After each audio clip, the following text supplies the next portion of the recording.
Et oui, qui sait, cela aura peut-être suscité des vocations. La campagne pour les municipales de Metz n'a pas encore officiellement démarré, mais les candidats, eux, sont déjà dans la course et ils le font savoir. Ce week-end, la candidate Front National Françoise Grolet inaugurait son local de campagne.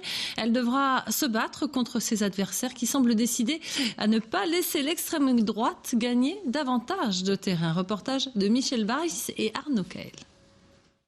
Françoise Grolet avait confirmé la montée d'extrême droite en Moselle lors des cantonales de 2011, en s'imposant lors du premier tour, avec 26,36% des suffrages.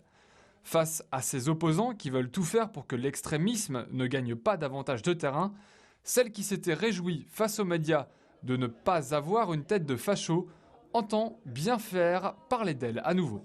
J'ai une espérance légitime d'y arriver, puisque l'accueil que je reçois pendant cette campagne est excellent dans tous les quartiers, de la part de toutes sortes de citoyens qui me disent qu'ils en ont plus qu'assez du petit jeu politique entre les uns et les autres et qu'ils ont envie de me faire confiance. Première lancée sur le terrain d'une campagne qui s'annonce âpre, l'ancienne conseillère régionale d'Aquitaine et sa liste Rassemblement Bleu Marine pour Metz souhaite être au plus proche des Messins et de leurs préoccupations, mais déplore un taux d'abstention trop élevé.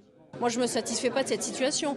Aujourd'hui, nous inaugurons une permanence qui est nécessaire, un QG, un local où nous nous retrouvons.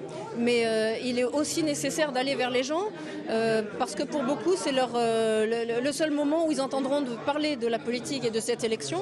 C'est le moment où on va aller les voir. Devant des militants acquis à sa cause, la candidate du Front National a levé le voile sur certaines mesures symboliques qui feront le sel de son futur programme. Pour rendre donc la légitime sécurité dans notre ville, c'est de proposer la création d'une brigade canine pour la police municipale qui permet de dégager des postes de policiers puisqu'ils seront 2 accompagnés d'un chien et d'obtenir un atout supplémentaire pour la police. Je peux aussi citer par exemple la gratuité des transports le samedi. Mais penser que le Front National rééditera la même performance qu'en 2011 peut paraître toutefois prématuré. La visite de Marine Le Pen à Metz le 14 mars pour soutenir sa candidate laisse à supposer que la bataille est encore loin d'être gagnée.